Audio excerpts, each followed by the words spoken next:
Welcome to History Teller YT. Today's story takes us into one of the most dramatic turning points in China's past, the fall of the Qing Dynasty and the long struggle to build a modern nation. This journey is filled with corruption, foreign pressure, failed reforms, brave revolutionaries, and the rise of new political forces that shaped China's future. You're about to hear how a centuries-old empire collapsed from both internal decay and global challenges, and how figures like Sun Yat-sen and later Chiang Kai-shek emerged from the chaos to guide the country toward a new identity. This story stretches from the Opium Wars to the founding of the Republic of China, moving through the Boxer Rebellion, the rise of revolutionary ideas, the Warlord Era, and the great campaigns that tried to rebuild unity. It is a story of ambition, betrayal, courage, and sacrifice. Once you hear how these events connect, you'll understand why the fall of the Qing Dynasty continues to shape China even today. So get ready. This is not just a history lesson. This is a full journey through crisis, collapse, and the determination to build a new future. If you enjoy stories of transformation, conflict, and national rebirth, then you're in the right place. Let's begin. The Qing Dynasty entered the 19th century with the weight of centuries pressing down on its institutions.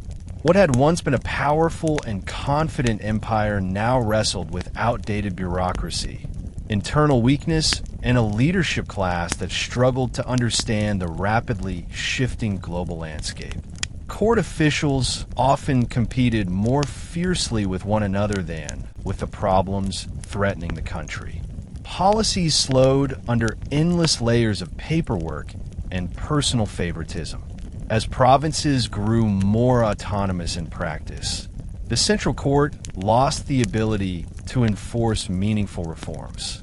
Many officials who held influential titles rarely visited their assigned regions, and instead delegated responsibilities to subordinates who were often untrained or motivated by personal gain. The emperor, though still viewed as the son of heaven, depended on advisors who frequently hid the truth to protect their careers. This made it harder for the court to recognize how seriously the dynasty was falling behind the modern world. While ordinary citizens continued to pay taxes and maintain their loyalty out of tradition, frustration simmered as corruption spread across different layers of the government. The disconnect between the imperial capital and local realities steadily widened. By the time the outside world began exerting direct pressure, the Qing state was already weakening from within, making every crisis that followed harder to control. Corruption within the Qing bureaucracy did not appear overnight. It had been growing for decades as officials realized the empire lacked the power or political will to enforce strict oversight. Positions that were meant to be earned through merit examinations were increasingly influenced by family networks, bribery, or simple favoritism. Local magistrates often viewed their appointments as opportunities to recover the money they spent to obtain their roles, which pushed them to collect extra fees from peasants and merchants. This created a cycle of exploitation that weakened public trust. When the imperial court attempted to collect taxes, funds frequently disappeared before reaching the capital. Some governors reported crises only when they could no longer ignore them, hiding shortages, rebellions, or economic failures to avoid imperial punishment. Even military officers joined this pattern by inflating troop numbers to receive extra wages, leaving China with many regiments that were undertrained and undermanned. The erosion of integrity inside the bureaucracy had a direct impact on national stability. As corruption grew, honest administrators found it more difficult to implement reforms because powerful officials prefer to protect their privileges rather than change the system. Ordinary people, already suffering under heavy taxes and economic stagnation, developed resentment that would eventually transform into political movements. Corruption was not just a flaw of the Qing system. It became one of the forces that pushed the empire toward its final collapse. Life for ordinary Chinese citizens during the final Qing decades grew increasingly difficult. Population growth placed immense pressure on farmland, and many families struggled to feed themselves. Natural disasters such as floods and droughts struck repeatedly, overwhelming communities that received little support from the government. Economic inequality widened as wealthy landowners gained more influence while peasants lost what little security they had. Transportation routes declined due to lack of maintenance, making trade more difficult and less reliable. Rural markets that once thrived became unstable as bandit groups expanded in regions where imperial authority had weakened. Cities were not immune either. Urban residents dealt with rising prices, growing unemployment, and the arrival of foreign products that disrupted long-standing local industries. While Confucian values remained strong in many communities, younger generations began questioning whether the imperial government still represented their interests. Schools in some regions lacked resources, leaving students without meaningful opportunities to advance. Some families turned to secret societies for protection or support, believing these groups were more effective than the officials appointed by the court. The strain was not just economic. It was emotional. People felt abandoned, and that feeling shaped the ground on which revolutionary ideas would later take root. As hardship spread, the belief that China needed a new direction grew stronger and more widespread. Western nations approached China in the 19th century with a sense of confidence fueled by industrialization and naval power. China, once a dominant force in East Asia, found itself facing countries that possessed advanced weaponry, stronger economies, and ambitious trading agendas. Foreign diplomats demanded access to Chinese ports, and when negotiations stalled, European powers applied military pressure. The Qing court initially underestimated these outsiders, assuming they would behave like earlier traders who respected Chinese authority. However, Western nations saw China's markets and resources as opportunities that should not be controlled by imperial tradition. Their demands challenged China's political structure, economic policies, and worldview. The court struggled to respond, partly because it lacked accurate information about Western capabilities. Advisors offered conflicting reports, some urging caution while others insisted the foreigners were not a serious threat. This confusion prevented decisive leadership at crucial moments. When conflicts broke out, China's outdated armies and rigid strategies proved ineffective against Western forces. The resulting defeats reshaped the country's relationship with the world and signaled to many Chinese citizens that the empire was no longer capable of defending the nation. The opium trade became one of the most damaging forces acting on late Qing society. British merchants smuggled opium into China in massive quantities, bypassing Chinese trade laws. The drug spread quickly among different social classes, creating addiction problems that weaken households and undermine the workforce. Silver flowed out of China as people spent money on opium, causing economic imbalance and inflation. The court recognized the threat and attempted to stop the trade, most famously through the actions of Commissioner Lin Zexu.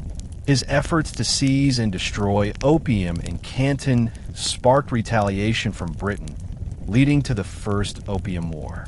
China's defeat forced it to sign the Treaty of Nanjing, which opened several ports, ceded Hong Kong, and established a model for later unequal treaties. These agreements disrupted the fragile economy, weakened the government's control over its own territory, and encouraged other Western nations to demand similar privileges.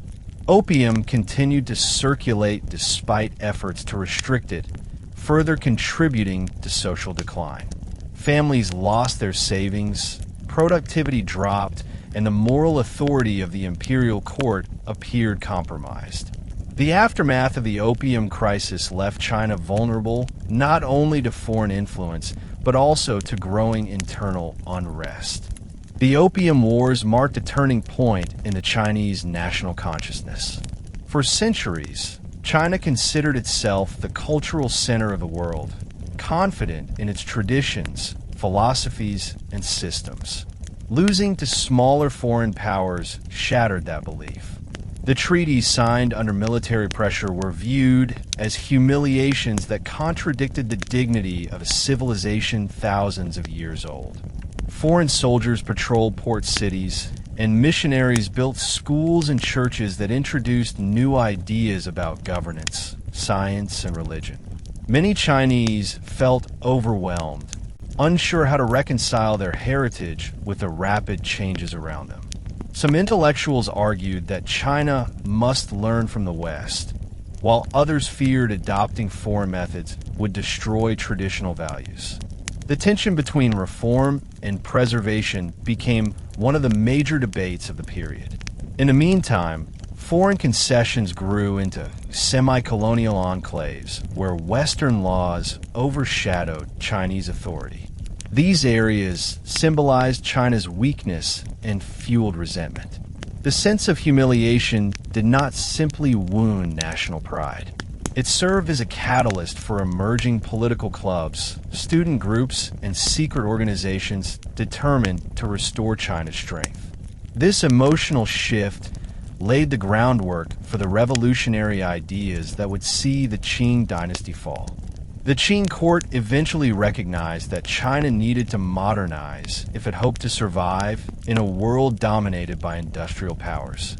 This realization led to the self-strengthening movement, a series of efforts to adopt Western technology while preserving traditional political structures.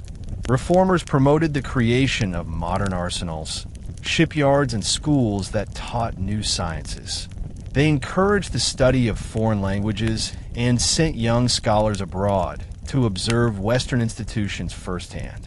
Some progress was made, especially in coastal defense and industrial development. However, these reforms were often limited by conservative officials who feared that modernization would weaken imperial authority. Funding was inconsistent, and political conflicts slowed projects that required long-term planning. Many initiatives moved forward only halfway, producing factories that lacked skilled workers or ships that could not be properly maintained. The movement represented an important step, yet it failed to transform China deeply enough to address the systemic issues undermining the dynasty.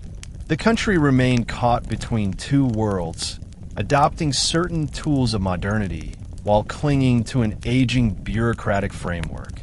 Within the Qing court, reform was not viewed as a unified mission. Instead, it sparked intense political struggles between conservative elites and progressive thinkers. Influential members of the imperial family, including the Empress Dowager Cixi, often shaped policy in ways that protected the traditional power structure. While Cixi supported selected modernization projects, she was cautious about large-scale political reform that threatened the hierarchy supporting her rule. This created a climate where reformers had to move carefully, negotiating around entrenched interests that resisted change. Some officials deliberately sabotaged new policies by withholding funds or providing incorrect information to the emperor. Others manipulated public opinion by portraying reformers as traitors who admired Western culture too much. These conflicts slowed progress and deepened mistrust among different political factions. Reform in the late Qing period became a battle not just against external threats, but against internal divisions that prevented unified action. The government's inability to speak with one voice made it increasingly difficult to respond to crises, leaving China vulnerable during a period when swift decisions were desperately needed. In 1898, a group of young reformers, inspired by the urgent need for national renewal, convinced the Guangxu Emperor to implement sweeping changes. This period known as the 100 Days Reform, aimed to restructure education, streamline government administration, modernize the military, and encourage industrial growth. The emperor issued edict after edict in rapid succession, hoping to transform China into a modern state capable of competing with Western powers. For a brief moment, it seemed as though China might finally embrace the deep reforms necessary for survival. However, conservative forces reacted quickly. Empress Dowager Cixi, fearing that the reforms threatened her authority and the stability of the imperial system, staged a coup that placed the emperor under house arrest. Reform leaders were executed, exiled, or silenced. The movement ended almost as soon as it began, demonstrating how fragile the reform process truly was under Qing rule. Its failure discouraged many who believed peaceful transformation was possible. At the same time, it convinced others that only radical change could save China. The collapse of the 100 Days Reform became another step pushing the empire toward revolution. By the late 19th century, foreign presence in China had grown so visible that many rural communities felt their way of life was being pushed aside. Missionaries preached new religious ideas. Merchants built foreign-run businesses, and soldiers patrolled areas that once operated under traditional village customs. In northern China, these pressures created anger and fear among local peasants who were already dealing with drought, famine, and unemployment. Secret groups began to form, most notably the organization that foreigners called the Boxers, known in Chinese as the Righteous and Harmonious Fists. Their followers practiced martial arts, chanted rituals, and believed they could gain spiritual protection against bullets. Although these beliefs seemed extreme, they reflected deep frustration. Many people felt the government no longer defended them, and that the foreigners were reshaping China for their own benefit. Local officials sometimes supported the Boxers in hopes of channeling anger away from themselves. Others tolerated them to avoid appearing weak. As tensions rose, the movement grew rapidly, becoming a symbol of resentment against foreign intrusion. What started as scattered rural outbreaks soon expanded into organized attacks on missionaries, converts, and foreign-built property. Northern villages felt as if they were caught between two worlds, and the sense of desperation set the stage for a much larger conflict. By 1900, Boxer groups moved closer to Beijing, creating panic among foreign diplomats and Chinese Christians seeking protection. Some Qing officials debated how to respond. A few argued that the court should suppress the Boxers before foreign nations used the unrest as an excuse to intervene again. Others claimed that supporting the movement could help shift blame onto the foreigners and unite the Chinese population under the imperial banner. The Empress Dowager Cixi eventually chose to back the Boxers, believing that a joint resistance against foreign powers might restore national pride. This decision proved disastrous. Boxers entered Beijing, attacking foreign legations and driving diplomats, families, and guards to barricade themselves inside a small district. The siege lasted for weeks, with both sides exchanging gunfire. Food supplies dwindled and communication lines were cut. Meanwhile, an 8-nation alliance composed of Japan, Russia, Britain, France, Germany, the United States, Italy, and Austria-Hungary assembled troops and marched toward Beijing. Their forces defeated Boxer and Qing defenders along the route with overwhelming firepower. When they reached the capital, they lifted the siege and occupied the city. The presence of foreign soldiers inside Beijing shocked the population and exposed the vulnerability of the Qing government. The rebellion, which many hoped would revive national strength, instead led to another humiliating military defeat. After the rebellion collapsed, the Qing Dynasty faced harsh punishment. The Boxer Protocol of 1901 imposed enormous indemnity payments that strained the already struggling economy. China was forced to allow permanent foreign military guards in Beijing and dismantle fortifications that once protected the capital. Several officials were executed for their roles in the uprising, while others were dismissed or disgraced. The psychological impact of the defeat was profound. Many Chinese intellectuals who had once believed in the potential of gradual reform lost hope in the Qing state.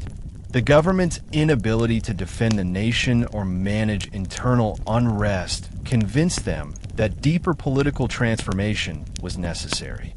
Foreign nations strengthened their influence over trade, infrastructure, and education, often shaping policy in ways that benefited their interests. Although some of the indemnity funds were later used to support Chinese students studying abroad, the overall burden slowed economic recovery and weakened central authority. Ordinary citizens felt the weight of increased taxes and heavy restrictions placed on local militias, which left communities vulnerable to bandits.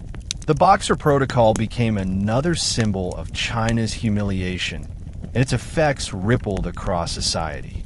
In many ways, the fallout from the rebellion accelerated the collapse of the dynasty by convincing a growing number of people that the imperial system no longer served the country. Facing widespread criticism after the Boxer defeat, the Qing Dynasty launched a series of major reforms known as the New Policies. These reforms aimed to modernize administration, education, and the military. Officials traveled abroad to study constitutional governments, hoping to adapt foreign systems to Chinese needs. The court announced plans to create a national assembly, modernize the tax structure, and establish modern police forces. Schools that once focused almost entirely on classical Confucian texts began teaching mathematics, science, and foreign languages. New universities appeared in major cities, offering opportunities that did not exist just a generation earlier. The military saw changes as well. Training centers were built to teach modern combat methods and equip soldiers with improved weapons. On paper, these reforms suggested a hopeful shift toward modernization. Yet implementation was uneven and often resisted by conservative officials. Many changes came too late to fix the deep institutional weaknesses that had accumulated over decades. The new policies represented the Qing Dynasty's most ambitious attempt to catch up with the modern world, but they struggled against a system that was already losing its ability to govern effectively. One consequence of the new policies was the increased autonomy granted to provinces. The Qing government hoped that allowing local assemblies and limited self-governance would make reform more efficient and ease tensions between the central court and regional leaders. Instead, it unintentionally strengthened the power of provincial elites. Military commanders, governors, and influential local families gained more authority in taxation, infrastructure, and troop organization. Many provinces used their expanded independence to build their own modern armies rather than rely on the outdated imperial forces. These regional armies developed loyalty to local commanders rather than the emperor. As a result, political unity weakened further. While the court tried to present these reforms as steps toward a constitutional monarchy, the public generally saw them as signs of desperation. Intellectuals accused the monarchy of trying to delay meaningful change. Nationalists argued that China needed a complete break from imperial rule rather than superficial adjustments. The shift in power also made it harder for the court to control the flow of information. Newspapers and political clubs grew more vocal, expressing criticism that would have been unthinkable in earlier decades. In giving provinces more authority, the Qing may have hoped to strengthen the nation, but the decision helped create the regionalism that would later define the early republic. The Qing court announced plans to create a constitutional system similar to those in Japan and Western nations. This included forming national and provincial assemblies meant to serve as representative bodies.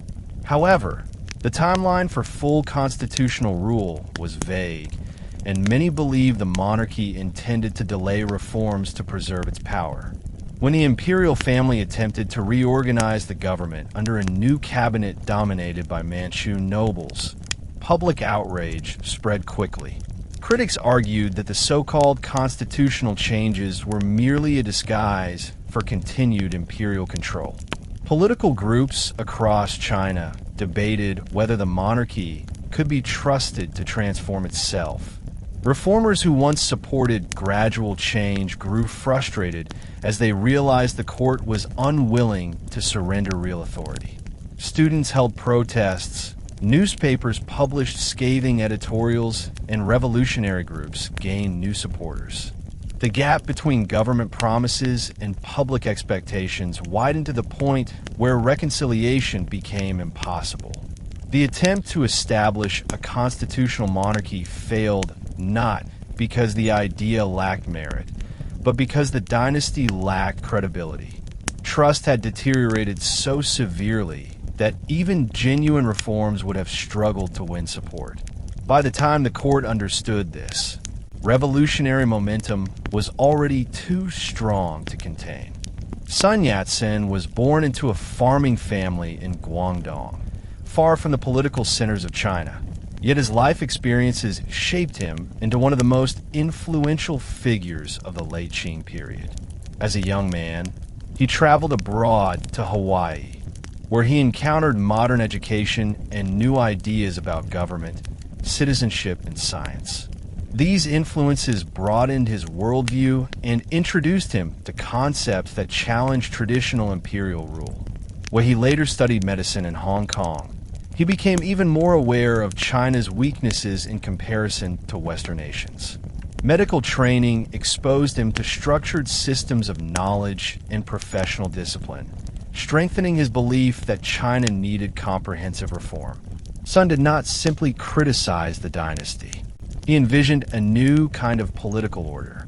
He believed the people should hold sovereignty, and he argued that China needed to adopt modern structures to survive in a world shaped by industrial and military competition. His early writings reflected a commitment to national revival, social improvement, and the idea that political change was necessary for China to regain stability. These convictions eventually led him to join and later lead revolutionary organizations dedicated to overthrowing the Qing Dynasty. Sun Yat-sen understood that meaningful revolution required organization. He started by gathering like-minded students, merchants, and overseas Chinese who believed that China needed political transformation. Many overseas communities, particularly in Southeast Asia and North America, supported Sun's ideas because they experienced firsthand the strength of foreign governments and the disadvantages China faced on the world stage. Sun's organizations raised funds, coordinated communication, and planned uprisings. The most well-known of these groups was the Tongmenghui, founded in 1905 in Tokyo.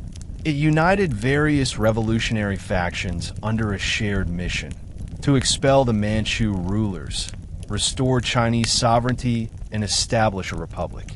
Sun presented his political program, which later became known as the Three Principles of the People: nationalism, democracy, and livelihood.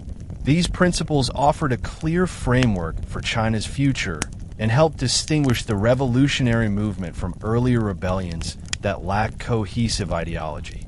Despite facing arrest warrants, exile, and repeated failures of planned uprisings, Sun remained committed.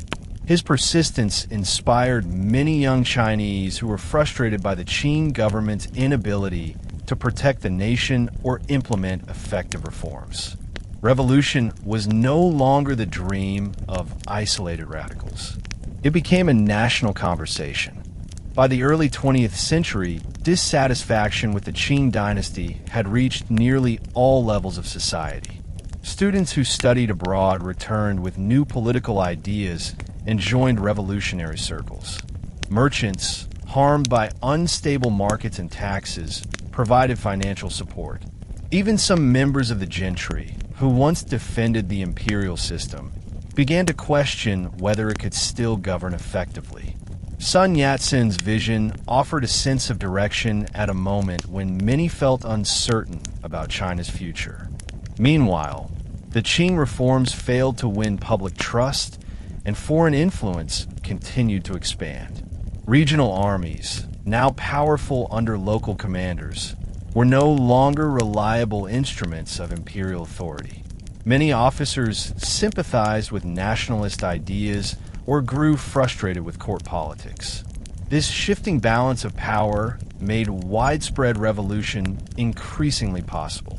When Sun and his supporters communicated their goals across newspapers, pamphlets, and speeches, they reached audiences that older rebellions never could.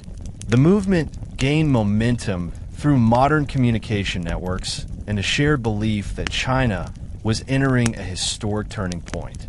By the time revolutionary uprisings began to spread, the Qing Dynasty was standing on unstable ground. Sun's influence helped transform scattered unrest into a coordinated national movement.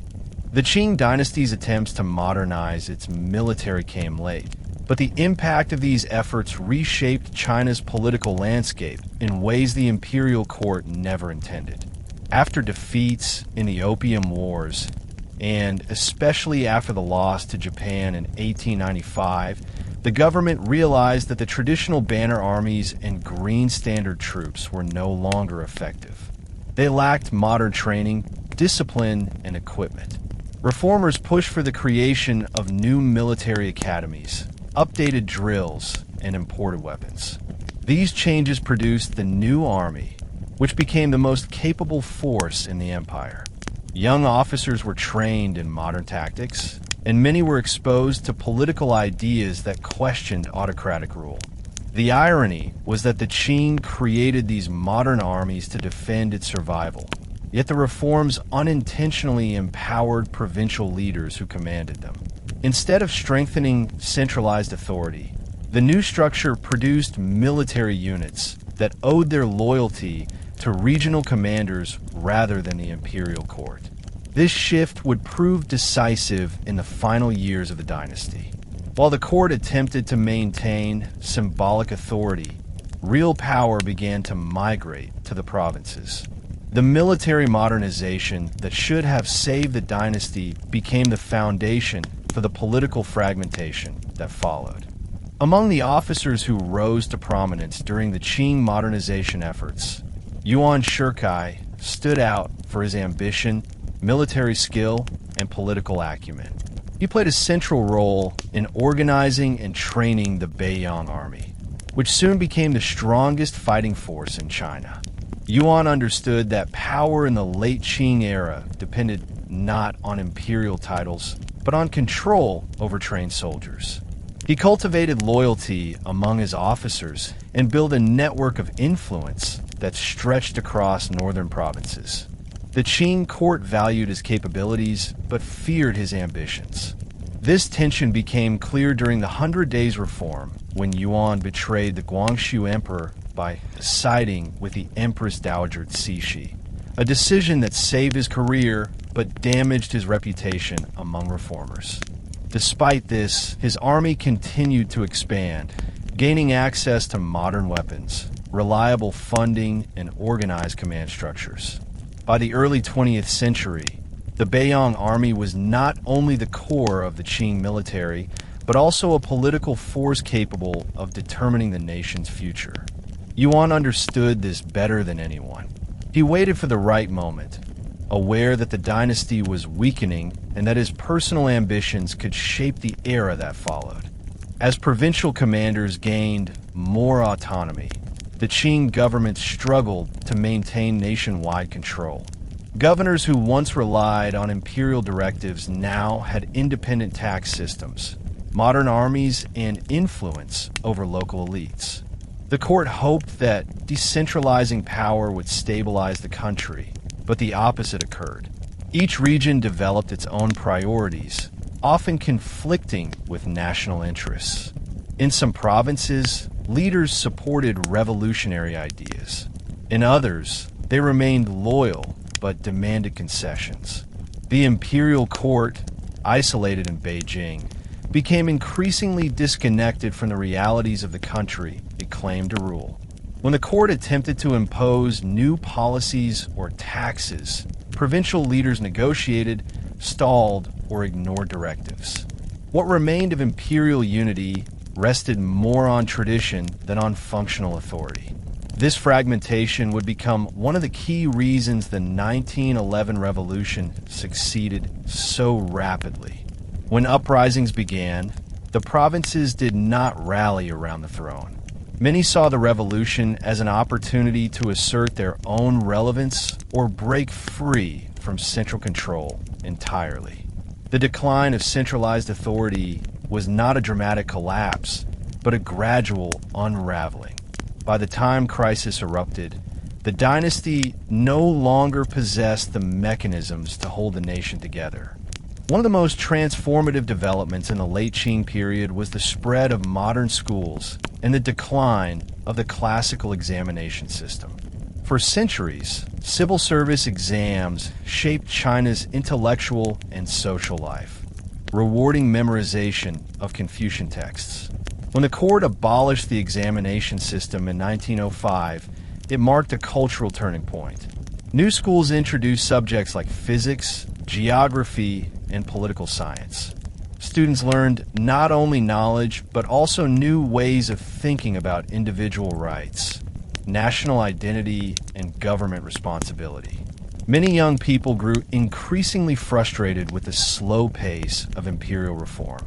They read translations of Western works, studied constitutional systems in Japan and Europe, and debated whether China should build a monarchy, republic, or something entirely new. Newspapers and journals played a crucial role in spreading ideas. Political commentary, once censored heavily, circulated widely in urban centers. Students organized clubs to discuss national issues and even staged protests when they felt the court was ignoring public demands. These shifting attitudes created a generation that did not accept imperial authority as unquestionable. The Qing Dynasty faced not just political opposition, but an intellectual revolution that challenged the foundations of traditional rule. China's cities changed dramatically in the decades before the 1911 revolution. Foreign trade and industrial development created new economic opportunities, giving rise to a modest urban middle class made up of merchants, factory workers, teachers, and clerks. These groups experienced daily the contrast between modern business practices and the outdated bureaucracy of the imperial government. They valued efficiency, legal protections, and stability, none of which the Qing state provided reliably. Many urban residents found themselves directly affected by foreign concessions, where modern infrastructures like electric lighting and railroads operated under foreign administration rather than Chinese control. Watching foreign systems succeed inside their own cities deepened their awareness of China's weaknesses. As a result, they became receptive to political movements that promised modernization and national strength. Organizations promoting nationalism, constitutionalism, or revolution recruited heavily in cities, where people were more exposed to global influences. The growth of these classes added social weight to political change. The revolution was not driven solely by elites or students. It was supported by the everyday frustrations of people who wanted a government capable of matching the realities of a modern world. As censorship weakened and new communication networks expanded, political groups began to flourish across China. Some focused on reforming the monarchy through constitutional measures. Others promoted regional autonomy or opposed foreign influence.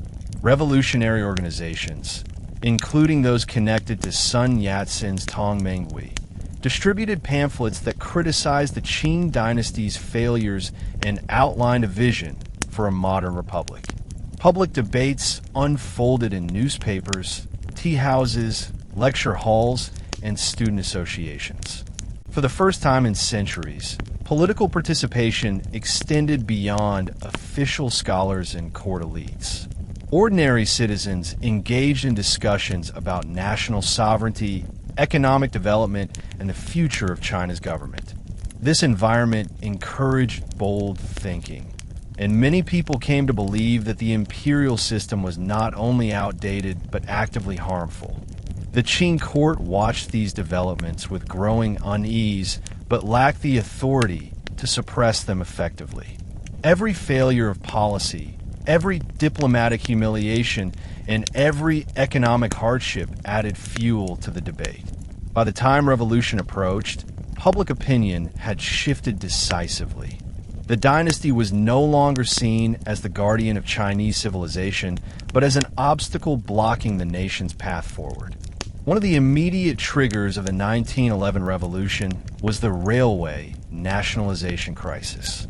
Provinces like Sichuan, Guangdong, and Hubei had invested heavily in building their own railroads using local funds.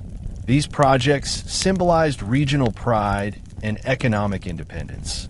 When the Qing government decided to nationalize the railways and secure foreign loans to pay for them, many saw it as a betrayal.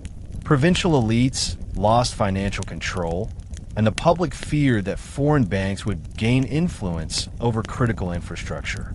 Protests erupted across Sichuan, where activists formed the Railway Protection Movement.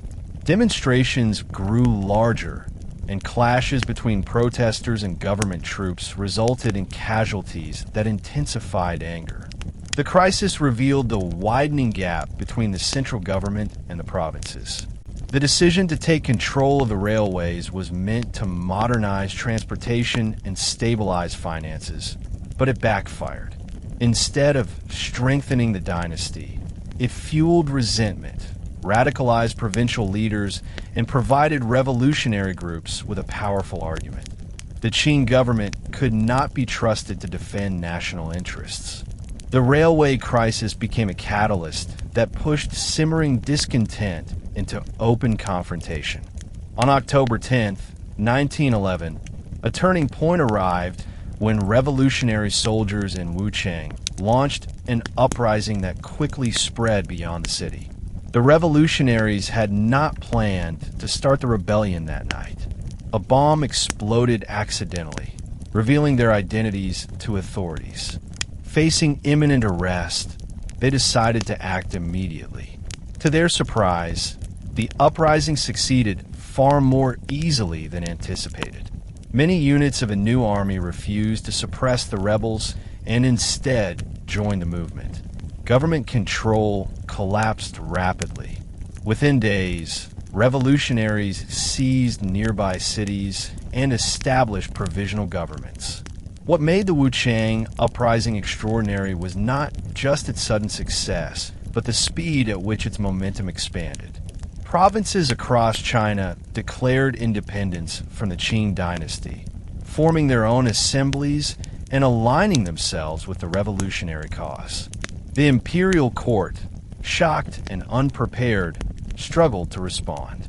Troops loyal to the dynasty were limited, and many commanders hesitated to fight a movement that appeared to represent national sentiment. The Wuchang uprising marked the beginning of the end. It transformed a local rebellion into a nationwide revolution. After the success in Wuchang, revolution swept through China with remarkable speed. Provinces declared their independence one after another, each driven by a mix of nationalist enthusiasm, frustration with imperial authority, and the desire for regional autonomy. Some regions transitioned peacefully, while others saw violent confrontations between revolutionaries and Qing loyalists. Newspapers celebrated the events as a historic turning point, encouraging more people to support the movement. Revolutionary leaders worked tirelessly to coordinate their actions, while provincial assemblies debated how to shape the future government. The Qing court attempted to regain control by appointing Yuan Shikai to lead the Beiyang army against the revolutionaries. Yuan possessed the military force needed to crush the uprising, but he recognized that the dynasty's survival was unlikely and that supporting the revolution could position him as a central figure in the new political order. As the conflict continued, negotiations emerged as a more practical solution than prolonged warfare. The rapid spread of revolution proved that the Qing dynasty's authority had eroded beyond repair. What began as an unexpected uprising evolved into a nationwide movement that would reshape China entirely. Yuan Shikai emerged as the most influential figure in China during the final months of the Qing dynasty. With the Beiyang army under his command, he possessed the only modern military force capable of challenging the revolutionaries or protecting the imperial court. Yet Yuan's loyalty had always been tied to his own political survival rather than to any dynasty. When the court dismissed him years earlier, he watched from the sidelines as the empire drifted toward disaster. Once recalled to suppress the uprising, he recognized immediately that the Qing no longer had the strength or legitimacy to survive. Instead of acting as a loyal defender of the dynasty, Yuan used his position to negotiate between the court and the revolutionaries. His strategy was to gain influence no matter which side prevailed. He met with imperial representatives while simultaneously engaging with the revolutionary leaders through intermediaries. He demanded control of key government positions and maneuvered himself as the only figure capable of preventing national chaos. Yuan understood the hunger for stability felt by many provincial leaders who feared prolonged civil war. By presenting himself as the bridge between the old and the new order, he gradually shifted the political center toward himself. His calculations were not driven by revolutionary idealism, but by a deep awareness of power and opportunity. As negotiations unfolded, it became increasingly clear that the fate of the dynasty rested not in the hands of the emperor, but in the decisions of a general who valued personal ambition above all else. As negotiations progressed, uncertainty dominated discussions about China's political future. Revolutionary leaders wanted a republic based on modern principles of representation and civic participation. Some even imagined a government modeled after the United States or France. Yet not all provinces agreed on the same system. Some local elites feared that rapid transition would destabilize their regions. Meanwhile, the Qing court fought desperately to preserve some form of monarchical rule, even if it meant reducing the emperor's authority. They proposed constitutional monarchy as a compromise, hoping the revolutionaries would accept a symbolic throne. But the movement had progressed too far for the public to settle for symbolic gestures. Students, merchants, and soldiers demanded a clean break from imperial rule. What complicated matters further was the presence of foreign powers who watched events closely. They wanted a stable China that protected their commercial interests. Some diplomats favored Yuan Shikai, believing he would maintain order regardless of title. Others worried that a republic might lead to instability and threaten foreign concessions. These overlapping agendas created a tense atmosphere during the negotiations. Every faction wanted to avoid full-scale civil war, yet none wanted to surrender its core demands. The discussions that followed were shaped by a mixture of idealism, fear, ambition, and strategic calculation. China was not simply transitioning from one government to another. It was attempting to redefine its identity amid competing visions for its future. On February 12, 1912, the 6-year-old Emperor Puyi formally abdicated the throne, ending more than 2,000 years of imperial rule. The abdication edict, issued in the name of Empress Dowager Lonyu, accepted the creation of a republic and transferred authority to a provisional government. Yuan Shikai played a decisive role in this outcome. He convinced the court that resisting further would only lead to unnecessary bloodshed and possibly foreign intervention. In return, he secured privileges for the imperial family, including the right to reside in the Forbidden City and receive financial support from the new government. The ceremony itself was subdued, reflecting not triumph or celebration, but a quiet acknowledgement that an era had ended. For many Chinese citizens, the fall of the dynasty produced mixed emotions. Some felt relief, believing a new beginning had finally arrived. Others experienced sadness or uncertainty, having known only imperial rule throughout their lives. Newspapers described the abdication as a historic shift, but daily life continued with familiar routines. What changed most was the political landscape.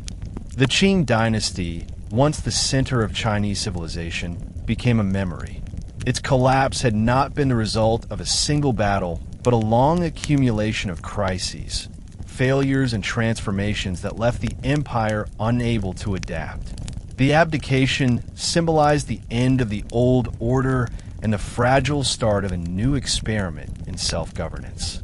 With the fall of the Qing Dynasty, revolutionary leaders moved quickly to create a transitional government that could provide stability. Sun Yat-sen, who had been traveling abroad during the Wuchang Uprising, returned to China and was elected provisional president by revolutionary delegates. His appointment was symbolic of the movement's ideals, representing national unity, democratic aspirations, and a break from autocratic rule. The provisional government set up its headquarters in Nanjing and began drafting a provisional constitution. This document emphasized separation of powers, civil liberties, and accountability. Yet the government lacked strong administrative structures and faced challenges managing diverse provinces still adjusting to the new political order. Funding was limited, and communication between regions remained uneven. The provisional government also faced pressure from Yuan Shikai, who controlled the strongest military force in the country. While Sun held moral authority, Yuan held practical power. Many leaders realized the young republic could not survive without Yuan's support. Yet they feared the consequences of empowering a man whose ambitions were far deeper than his loyalty to republican ideals. The early months of the republic were filled with hope, but also uncertainty. China had taken the bold step of embracing a modern political system, but its foundation remained fragile. Despite Sun Yat-sen's election as provisional president, many provincial leaders believed Yuan Shikai was the only figure capable of unifying the country. They urged Sun to step aside in exchange for Yuan's promise to support the new republic. Sun accepted this compromise reluctantly, believing that personal sacrifice was necessary for national unity. He stepped down peacefully, demonstrating his commitment to ideals rather than personal power. Yuan agreed to move the capital to Beijing, where he would assume the presidency once the Qing emperor officially abdicated. This decision shifted the center of political influence back to the north and placed the future of the republic in the hands of a man whose loyalty to republicanism was uncertain at best. Yuan pledged to uphold constitutionalism and support elections, but many doubted his intentions. Some revolutionaries believed they had made a strategic mistake by trusting him. Others hoped that his leadership would stabilize the country long enough for democratic institutions to take root. The compromise between Sun and Yuan became one of the most important decisions in modern Chinese history, setting the stage for the political conflicts that would shape the early republic. When Yuan Shikai assumed the presidency, he inherited a nation fractured by regional differences, economic struggles, and ideological divisions.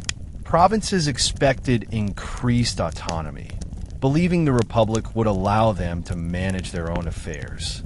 Revolutionary groups demanded rapid reform and accountability. Meanwhile, conservatives hoped the new system would remain flexible enough to preserve traditional hierarchies.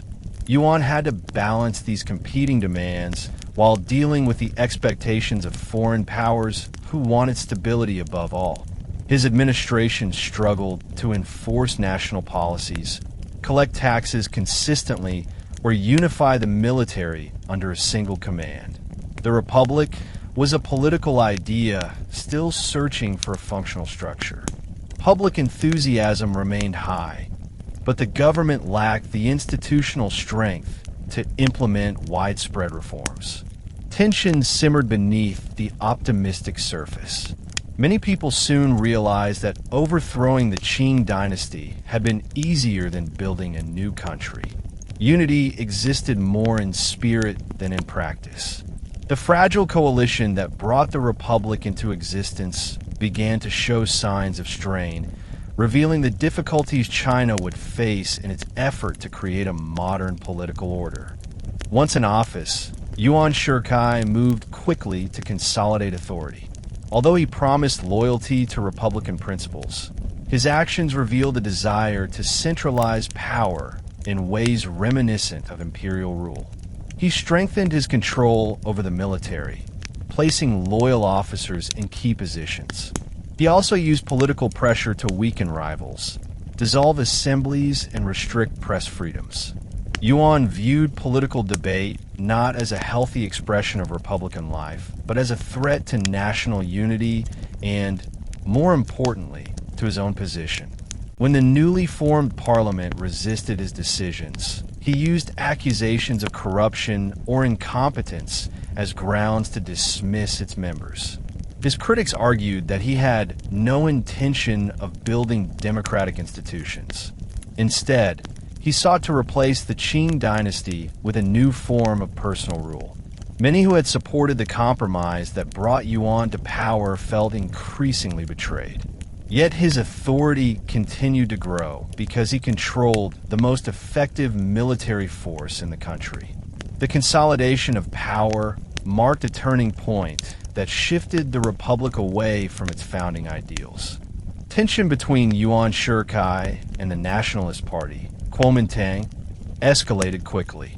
Led by Song Jiaren after Sun Yat-sen stepped aside, the Nationalists aimed to transform the provisional system into a stable constitutional government. They favored a strong parliament capable of checking presidential power. When the party performed well in national elections, it posed a direct challenge to Yuan's authority. Shortly after the election, Song Jiaren was assassinated under suspicious circumstances. Many believe Yuan ordered the killing to prevent the Nationalists from forming a powerful cabinet.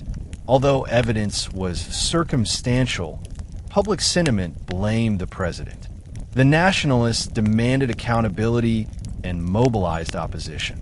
Yuan responded by further centralizing authority and suppressing political dissent.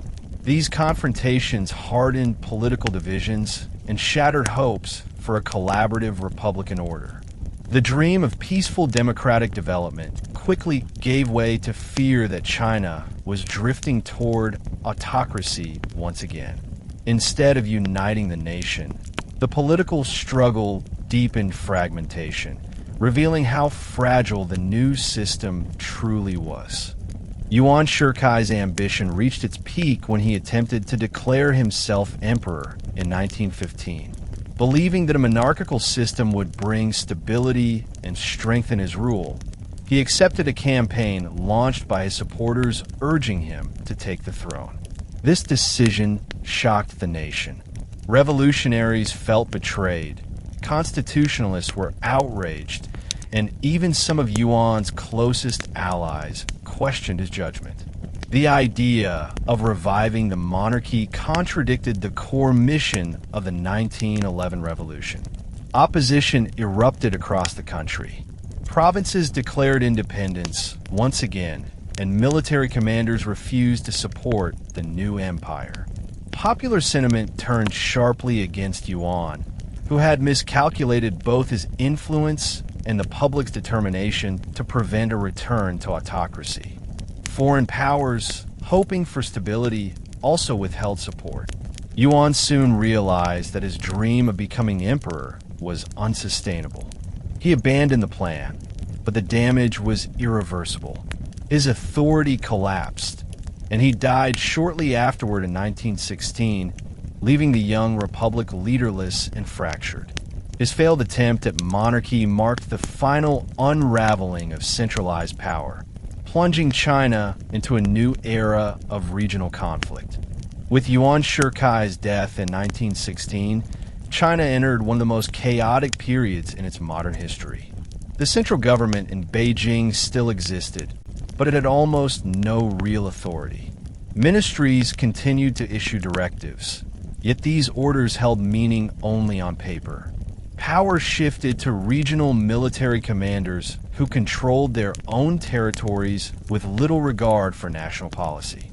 These leaders maintained armies built during the late Qing modernization movement, and their soldiers were loyal to local commanders rather than to the idea of a unified nation. Each region developed an individual agenda shaped by personal ambitions, local interests, and economic pressures. As the central government struggled to collect taxes or enforce laws, rival warlords expanded their influence through alliances, intimidation, or outright warfare. The ideals of the 1911 revolution seemed distant. Instead of forming a stable republic, China fractured into a patchwork of competing military states. Diplomats visiting Beijing often remarked that the government appeared legitimate only because it occupied the former imperial capital. Outside the city, its authority was symbolic at best. The collapse of central control did not happen suddenly. It unfolded gradually as provincial leaders realized they could rule independently without fear of intervention. Once that understanding took hold, China moved firmly into the era of warlordism. During the early years of the Warlord Era, China splintered into numerous factions, each led by commanders who sought influence, territory, or recognition. The most notable alliances included the Anhui, Zhili, and Fengtian cliques, named after the regions where their leaders first gained power. These cliques rose and fell through shifting alliances and military campaigns.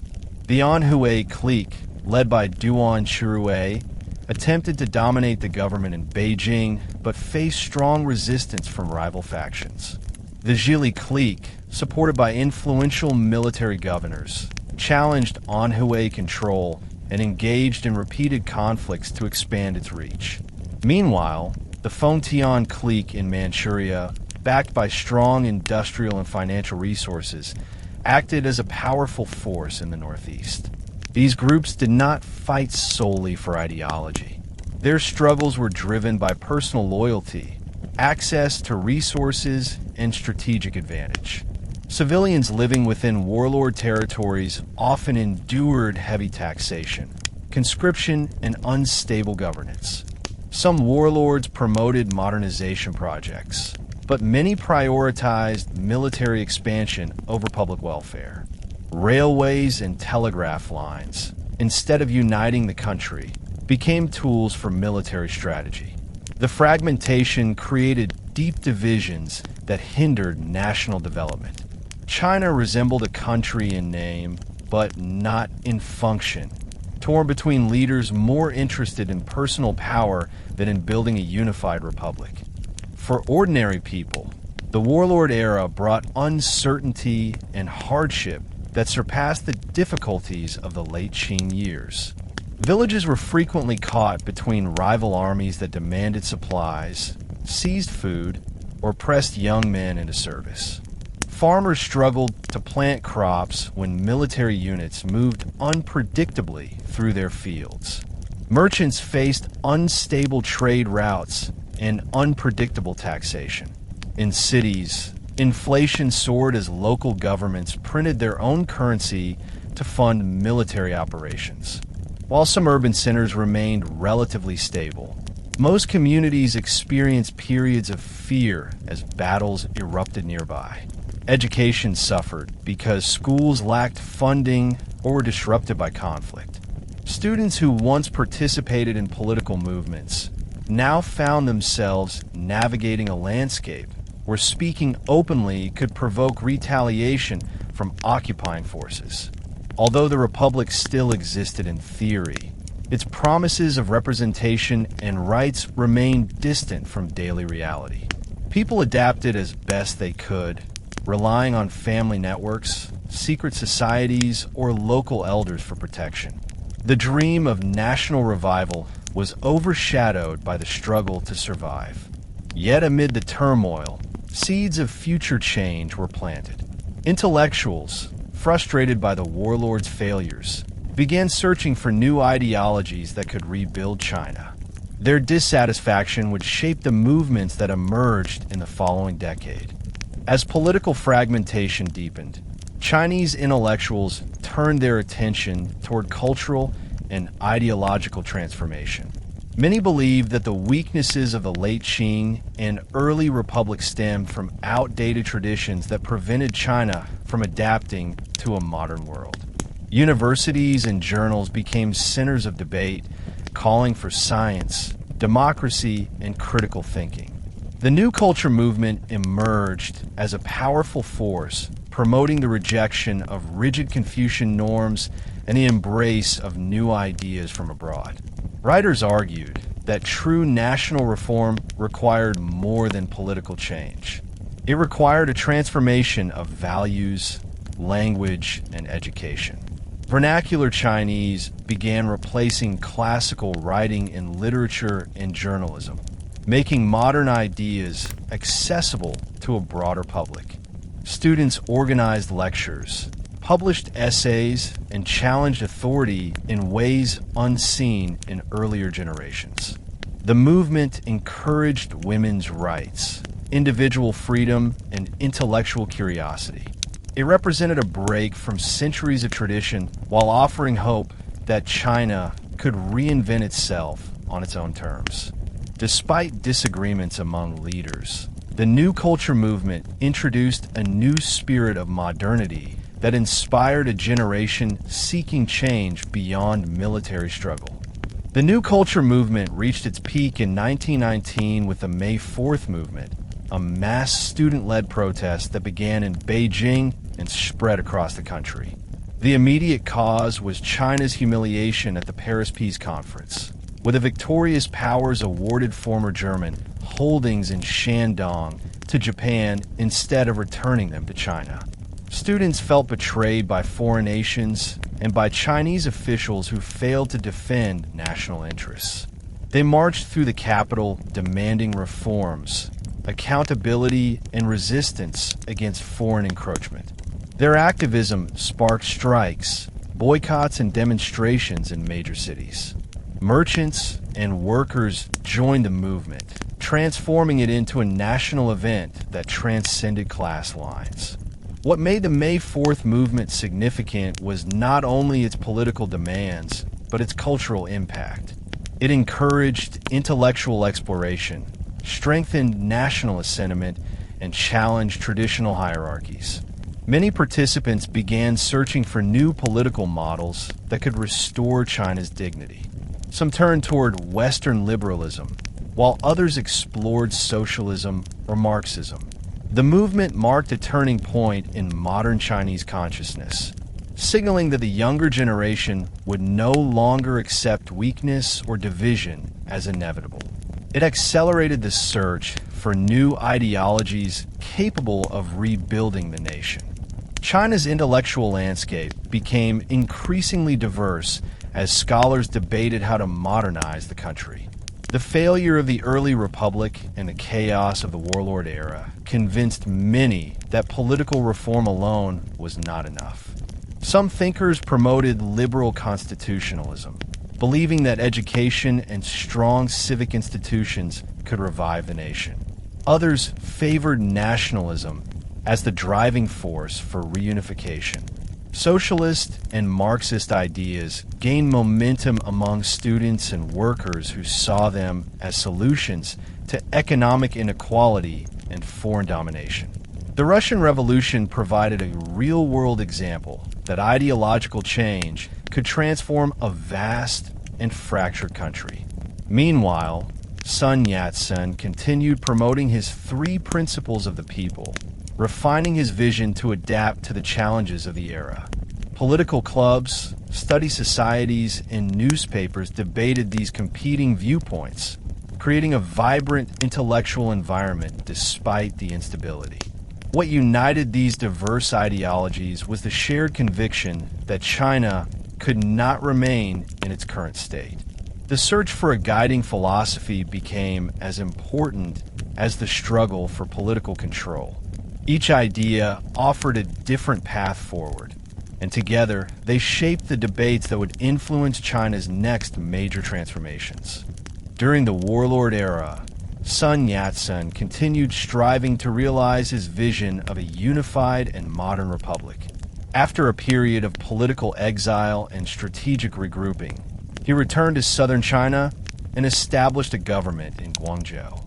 Unlike his earlier efforts, this phase of his leadership focused heavily on organizational discipline, military development, and ideological clarity. Sun recognized that previous revolutions failed not because of weak ideals, but because of inadequate structure and military strength. He sought to transform his movement into a unified political force capable of challenging the warlords and rebuilding national authority. His leadership attracted students, intellectuals, and reform-minded officers who believed in the possibility of national revival. Despite limited resources, Sun's government in the south became a focal point for those frustrated with the chaos in the north. His renewed energy, combined with his ability to articulate a clear national vision, helped revive confidence in the revolutionary cause. Sun began laying the foundations for what would eventually become a more disciplined and capable political movement, one ready to reshape China's future. Recognizing the need for unity and organization, Sun Yat-sen restructured the Nationalist Party, Kuomintang, into a modern political organization. Drawing inspiration from foreign political models, particularly those emphasizing party discipline and centralized leadership, he created a system in which political responsibility flowed through clearly defined ranks. Party members were required to study ideology, follow strict guidelines, and participate actively in political training. Sun understood that a cohesive party could counterbalance the power of regional warlords. His goal was to build not just a political platform, but a national movement capable of leading military and administrative reform. Schools and academies were established to train officials and officers who could serve the party's mission. The reorganization strengthened the Nationalist Party's ability to recruit supporters from different parts of society, including students, merchants, and soldiers. This new structure provided a solid framework that helped transform the party into a major force in Chinese politics. It also created an institutional foundation for future campaigns aimed at unifying the country. Sun's reforms signaled a transition from fragmented revolutionary groups to a disciplined party with national aspirations. In seeking strong organizational and military support, Sun Yat-sen looked beyond China's borders for assistance. Western nations showed limited interest in supporting his movement, but the newly formed Soviet Union expressed willingness to help. Soviet leaders saw potential in supporting nationalist movements as a way to weaken imperial powers and spread influence. Their advisors believed China's instability presented strategic opportunities. Sun accepted cooperation not because he was committed to communism, but because he needed reliable support to strengthen his military forces and party organization. Soviet advisors helped reorganize the Nationalist Party, offering guidance on political structure and military training.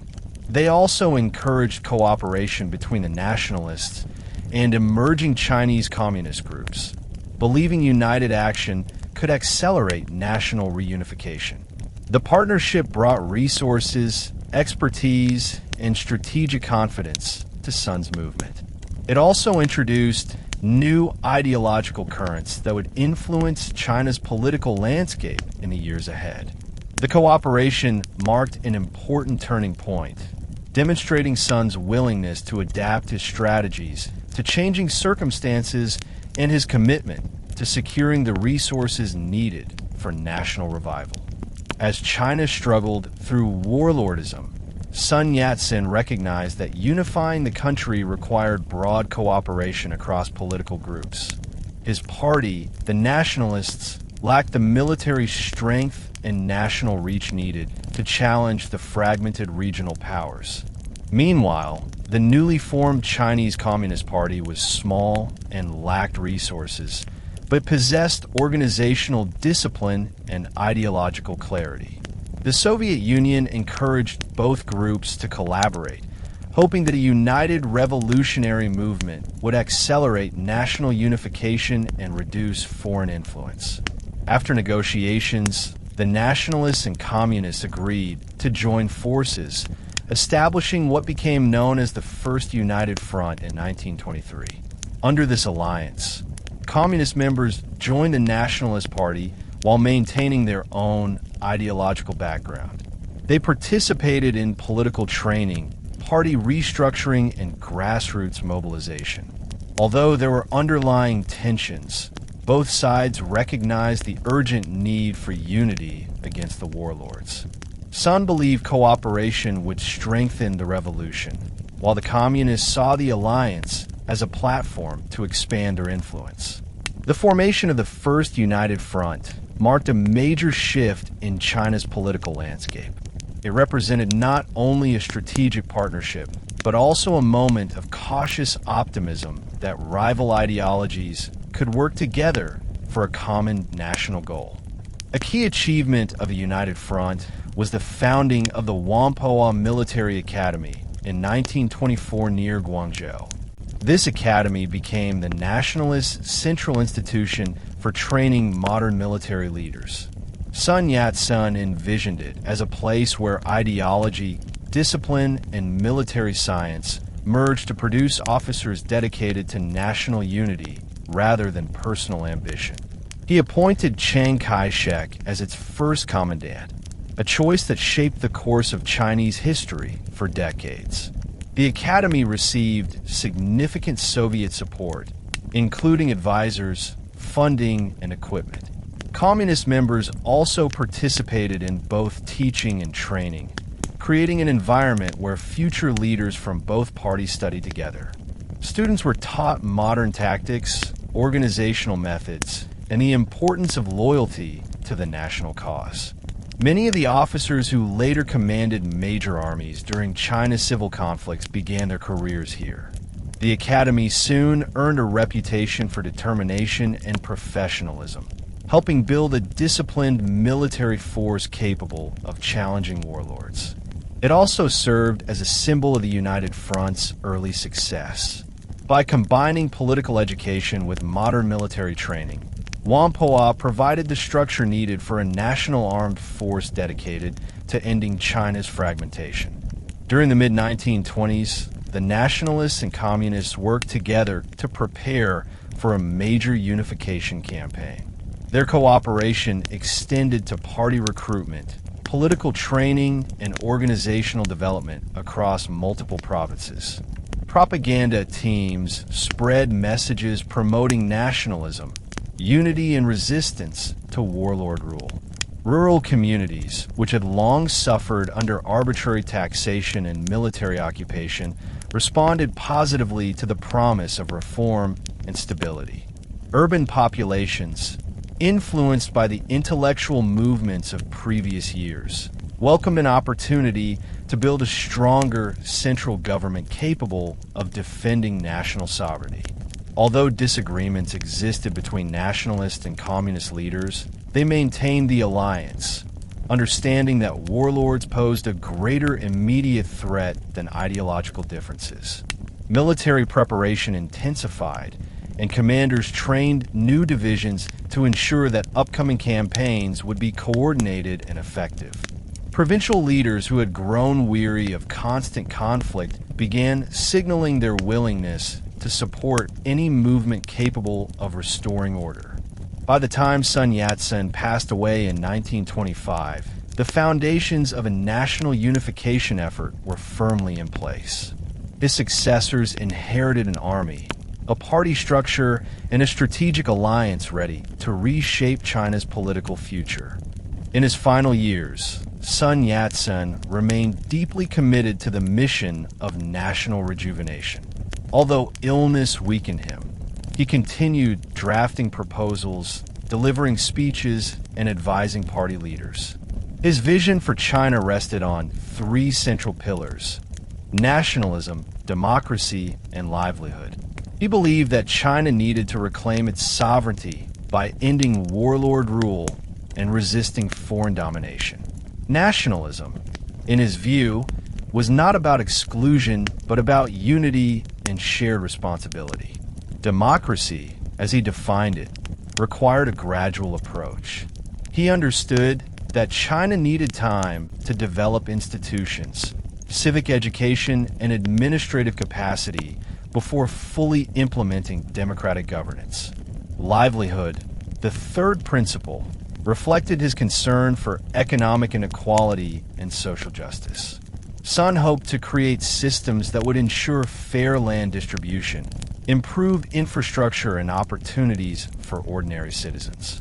His writings revealed a leader who constantly adapted his ideas as he learned from international experiences and China's domestic struggles. Even as his health declined, he remained focused on guiding the movement toward a united future. Sun's vision outlived him, influencing not only the Nationalist Party, but also broader Chinese political thought for generations. During the months leading up to his death, Sun faced significant political challenges. Rival warlords continued to compete for territory, and negotiations for national unification often stalled. Factions within the Nationalist Party disagreed on strategy and policy, while communist members introduced new ideological debates. Sun attempted to mediate these disagreements while maintaining the united front, but tensions grew as different groups sought to shape the future direction of the party. He also faced external pressure from foreign governments that worried about instability disrupting their economic interests. Despite these obstacles, Sun's persistence helped maintain momentum for the unification effort. He traveled widely, meeting with local leaders, party officials, and international diplomats in hopes of securing support for his cause. His final speeches emphasized the importance of unity and warned against allowing personal ambition to undermine national goals. These messages reflected his awareness that China's political landscape remained fragile. Sun's final months were a mix of determination and urgency, shaped by his desire to ensure that the revolutionary movement remained unified after his passing. His efforts helped preserve cohesion long enough for his successors to launch the Northern Expedition. Sun Yat-sen passed away in 1925, leaving behind a legacy that transcended political divisions. Both the nationalists and communists considered him the father of modern China, although they interpreted his ideas differently. His belief in national unity resonated strongly during a time of deep fragmentation. His commitment to gradual democratic development influenced constitutional reforms in later years. His focus on social welfare inspired policies aimed at reducing inequality. More importantly, Sun's leadership shaped a generation of political figures who continued his mission in different ways. Chiang Kai-shek, Mao Zedong, and many others were influenced by his writings, speeches, and organizational strategies, though each pursued distinct paths. Sun's legacy also endured among ordinary citizens, who viewed him as a symbol of integrity and national pride. His dream of a united, modern China provided inspiration throughout the turbulent decades that followed.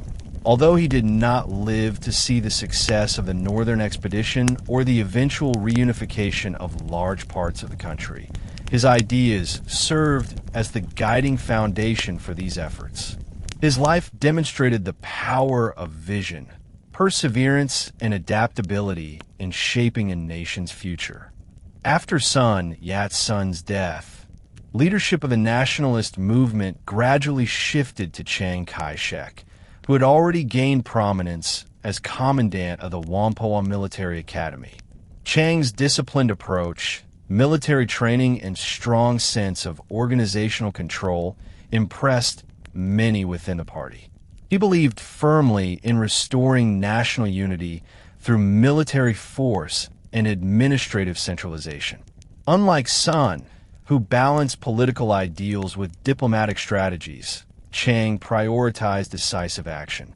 He aimed to eliminate the warlords who fragmented the country and to strengthen the nationalist government's authority. His leadership emerged during an unstable period when party factions competed for influence. Chiang navigated these internal struggles by consolidating support among key officers, academy graduates, and influential party members. He also worked closely with Soviet advisors, although he remained wary of communist influence within the party. As tensions grew between different ideological groups, Chiang positioned himself as the figure capable of enforcing discipline and driving the movement toward its ultimate goal, national reunification. His rise marked a shift in tone from Sun's broad ideological framework to a more pragmatic and militarized strategy for restoring order. In 1926, under Chiang Kai-shek's command, the Nationalists launched the Northern Expedition, a massive military campaign aimed at defeating warlords and unifying China. The expedition was not a single battle, but a series of coordinated offensives across central and eastern provinces. The Nationalist Army combined graduates from Whampoa, experienced officers, and units trained under the influence of the United Front. Propaganda teams followed the troops, spreading messages about national unity, justice, and the end of warlord oppression. The campaign progressed rapidly because many local populations welcomed the nationalist forces, seeing them as a path to stability after years of conflict. Some warlords surrendered or defected, recognizing the strength of the advancing army.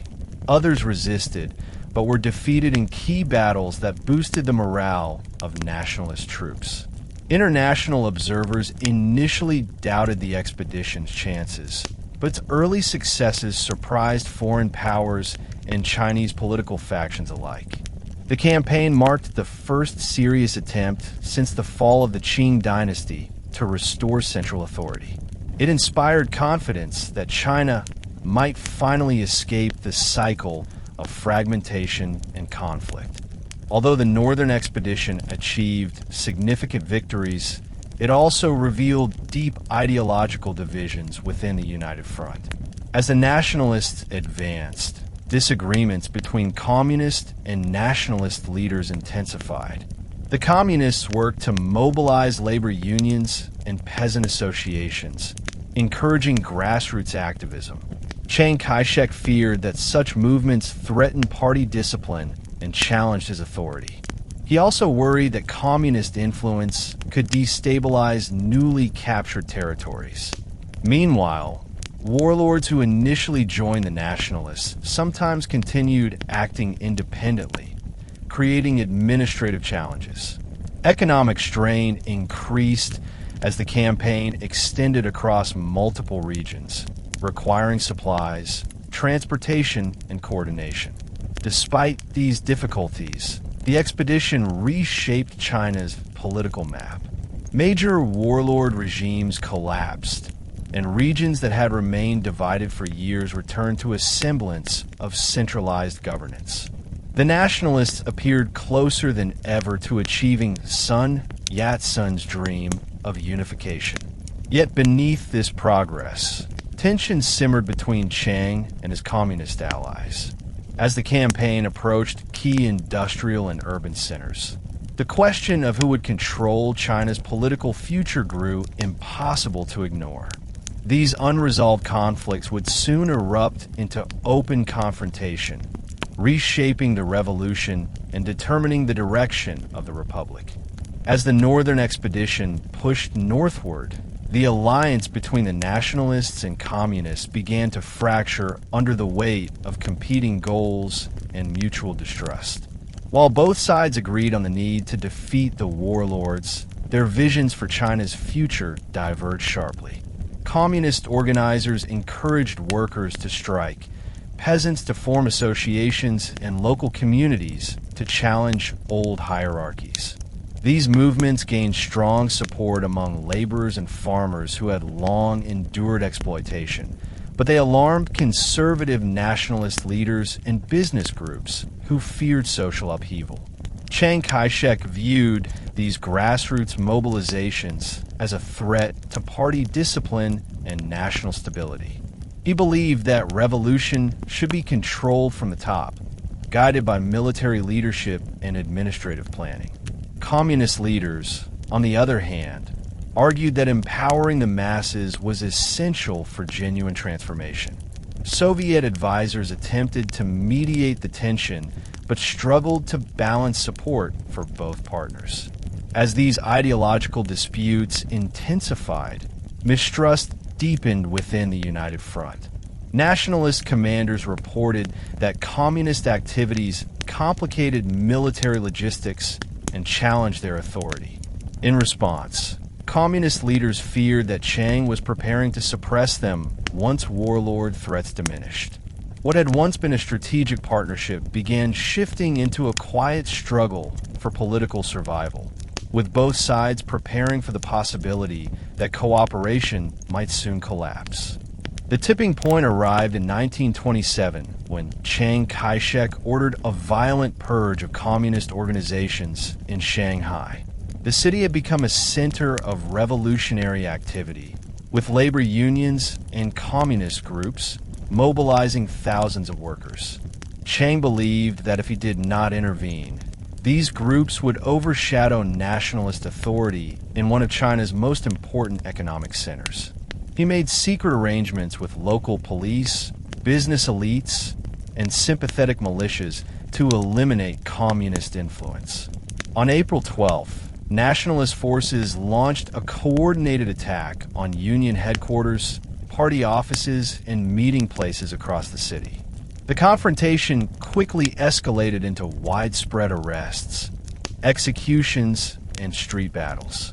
Many activists attempted to resist, but the surprise and scale of the purge left them overwhelmed. Within days, communist networks in Shanghai were crippled, and surviving members were forced into hiding or flight. The Shanghai Massacre marked the definitive end of the First United Front. Chiang declared communists enemies of the state and moved to consolidate his control over the nationalist government. The purge echoed across other cities, where similar actions unfolded as nationalist commanders targeted left-wing groups. The violence shocked the nation, shattering hopes that rival ideologies could coexist peacefully. The divide between the nationalists and communists became irreversible, setting the stage for decades of conflict that would shape China's modern history. The collapse of the United Front triggered political realignment throughout China. Chiang Kai-shek strengthened his authority within the Nationalist Party, emerging as the central figure capable of enforcing political discipline and completing national reunification. The nationalist government established a new capital in Nanjing and presented itself as the legitimate central authority after years of fragmentation. Many citizens welcomed the promise of stability and national revival, especially after decades of warlordism and political chaos. At the same time, communist survivors reevaluated their strategies, moving away from urban centers and focusing on rural organization. They concluded that mass mobilization among peasants offered a more sustainable foundation for revolutionary change than relying on city-based workers alone. This shift would later prove crucial to their resurgence. Foreign governments responded cautiously to the reshaped political landscape. Many favored Chiang's leadership because they believed he could maintain order and protect their economic interests.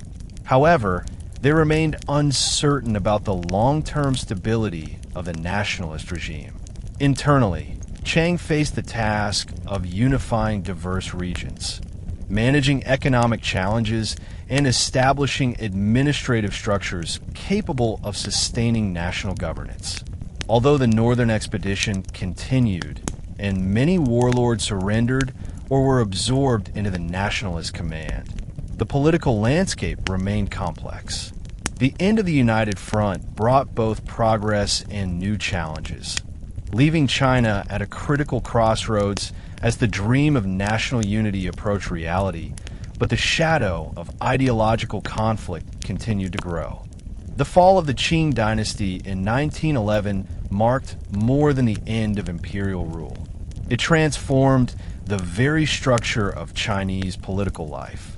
The collapse left China without a centralized authority strong enough to govern a vast and diverse territory, and the consequences unfolded over decades.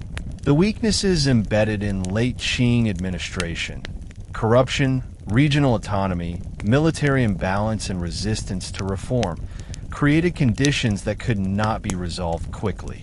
The republic that followed inherited these structural flaws, making it difficult to create a stable, unified government. The Warlord Era, intellectual movements, revolutionary alliances, and subsequent conflicts all trace their origins to the vacuum left by the dynasty's fall. The Qing had held China together with a combination of tradition, imperial authority, and bureaucratic networks. When those mechanisms failed, the entire social and political order unraveled. Yet the collapse also unleashed forces of modernization that had been suppressed for generations. New political ideas, educational reforms, cultural transformations, and grassroots activism flourished during this period of instability. The fall of the Qing set China on a long and difficult journey toward redefining itself as a modern nation-state, a process that required both painful conflict and extraordinary innovation. The republic that replaced the Qing dynasty inherited both opportunities and enormous challenges. On the one hand, the shift from monarchy to republicanism opened the door to political participation, constitutional debates, educational reform, and experimentation with modern governance.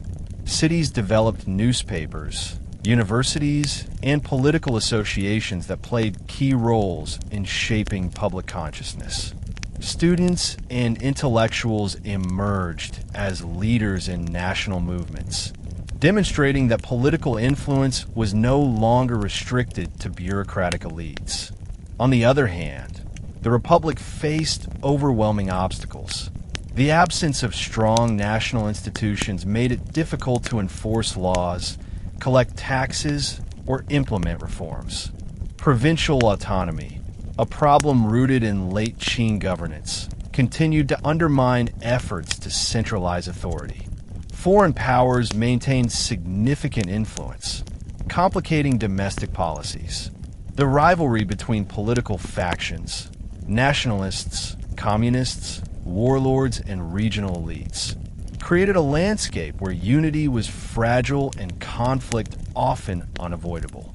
Despite these challenges, early Republican China was a period of profound transformation. It served as the bridge between traditional empire and modern nation, carrying forward the cultural heritage of the past while generating new political identities that would shape the country's future. The Republic's struggles illustrated that revolution alone could not solve China's deepest problems. Building a nation required sustained effort, institutional development, and the resilience to navigate decades of uncertainty. The fall of the Qing Dynasty and the turbulent decades that followed left a legacy that extended far beyond the political boundaries of early Republican China. The period reshaped Chinese identity, generating new ideas about citizenship, rights, governance, and national destiny. It highlighted the importance of modernization, not simply in military or industrial terms, but in social, cultural, and intellectual dimensions. The struggles of this era demonstrated that unity without strong institutions was fragile, and that ideological conflict could emerge from shared aspirations when groups pursued different visions for the nation. The end of the Qing Dynasty did not immediately bring stability, but initiated a long process of transformation that continued well into the mid-20th century. The emergence of the nationalist government in Nanjing, the rise of the communists in rural regions, and the ongoing conflicts between these forces all trace their roots to the moment when imperial authority collapsed. China's path forward remained complex, shaped by both the promise of reform and the shadow of unresolved divisions. Yet the determination to rebuild a strong, sovereign nation persisted through every setback. The legacy of the Qing fall is not only the story of an empire's end, but the foundation of modern China's long journey toward unity, modernization, and national renewal. You've just explored an entire era of upheaval, starting from the slow decay of the Qing Dynasty to the birth of the Republic and the movements that followed. Today you heard how corruption weakened the old empire, how foreign invasions exposed its vulnerabilities, and how intellectuals and revolutionaries pushed for a new direction. You saw how Sun Yat-sen inspired a generation, how warlords fractured the nation, and how the Northern Expedition tried to bring unity back to China. The lesson that stays with us is simple. When a nation refuses to reform until it's too late, the collapse becomes unavoidable. But even in chaos, courage and new ideas can spark a path forward. China's modern story is built on these struggles, sacrifices, and bold dreams for a better future. If you enjoyed this journey and want more stories like this, make sure to come back to History Teller YT. There are many more chapters of world history waiting for you here. Until next time, stay curious and keep exploring the past that shapes our world.